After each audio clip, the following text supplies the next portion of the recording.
আসসালামু আলাইকুম রহমতুল্লাহ। চলছে বরিশালে বিভিন্ন ডিস্ট্রিক্টে যে গাড়ি যানবাহন চলাচল করে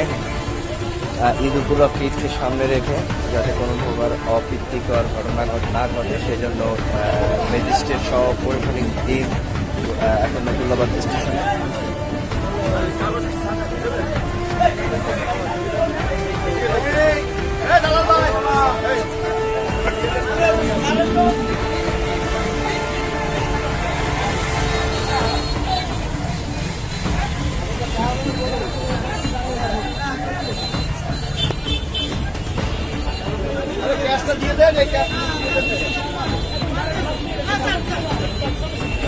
এখানে কোনো গাড়িতে যাত্রী অতিরিক্ত নিচ্ছে কিনা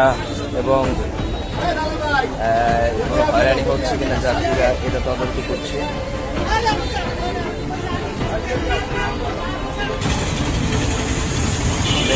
দল আসছে এখানে সকল প্রকারের দুর্নীতি যাতে না হয়, কোনো কেউ হয়রানি না হয় এগুলো লক্ষ্য রেখেই আজকে